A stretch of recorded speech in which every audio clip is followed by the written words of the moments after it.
Hai guys, jumpa kembali dengan saya Nur Fitriadin di channel Peace of Christ. Kiranya melalui video yang diunggah oleh channel ini boleh menjadi berkat bagi setiap kita. Dalam video kali ini kita akan membahas tentang statement atau pernyataan seorang ustadz yang mengutip di dalam Kejadian pasal yang ke-38 ayatnya yang pertama. Sebelum kita jauh membahas bagian ini, saran saya, jika Bapak sudah mu'alaf, dulunya ngaku mantan pendeta, belajar dengan baik kitab suci yang Anda imani sekarang. Jangan membahas masa lalu yang menjadi kepercayaan Anda dahulu, karena itu adalah sesuatu yang sangat-sangat membuat Anda kelihatan BD-nya.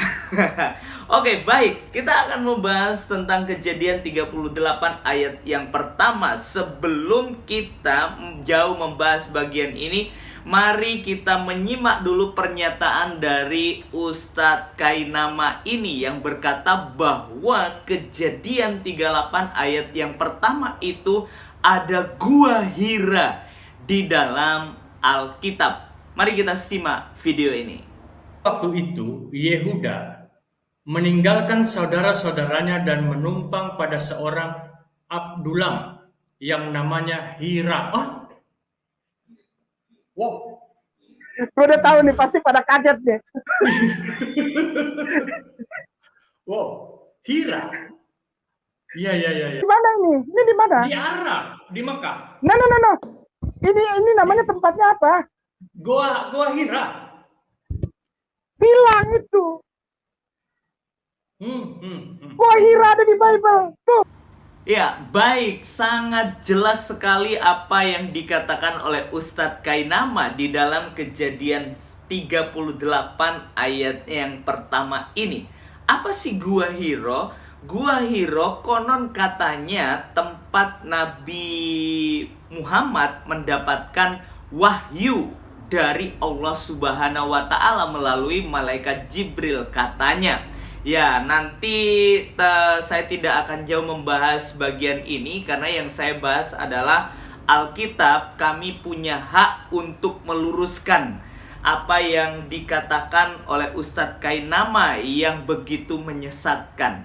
Mari kita lihat Kejadian pasal yang ke-38 ayat yang pertama. Alkitab mencatat, pada waktu itu Yehuda meninggalkan saudara-saudaranya dan menumpang pada seorang Adulam yang namanya Hira. Nah, ini diklaim oleh Ustadz Kainama, katanya gua Hira.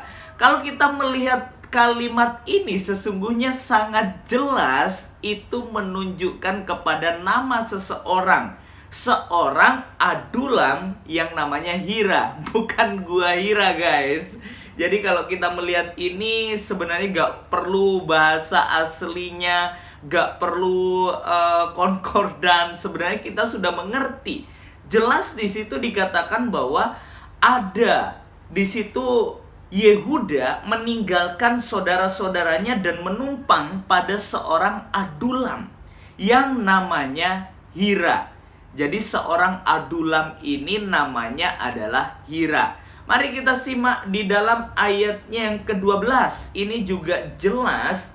Setelah beberapa lama matilah anak Syua, istri Yehuda.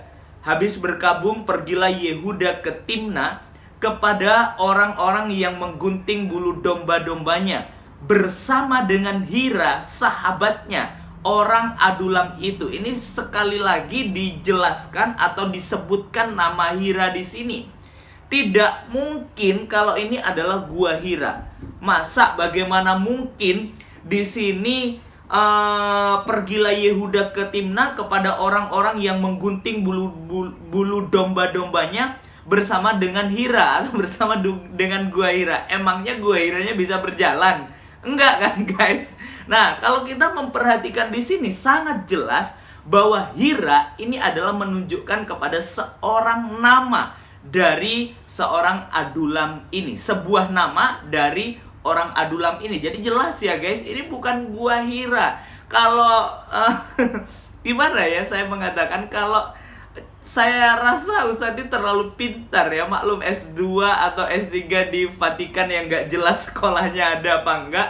Jadi ini begitu jelas bahwa menunjukkan bukan kepada nama gua, tetapi nama seseorang, Adulam itu yang mempunyai nama Hira. Saya pikir kita semua mengerti dengan jelas dan mengerti dengan pasti kalimat di dalam Kejadian 38 ayat 1 dan dipertegas di ayat yang ke-12 ini. Baik, mari kita terus. Saya mengajak kita untuk belajar dengan baik Alkitab yang adalah firman Allah, supaya kita tidak mudah untuk disesatkan ustadz yang begini-begini ini, yang memiliki pemahaman yang dangkal tapi sok-sok dalam memahami kebenaran firman Tuhan. Mari kita terus belajar dan terus semangat untuk memahami Alkitab, dan memohon pimpinan Roh Kudus untuk menerangi hati kita, supaya kita memiliki pengertian yang benar tentang firman Tuhan. Tuhan Yesus memberkati kita semua dimanapun kita berada. Selamat beraktivitas, berjalan bersama dengan Tuhan. God bless you.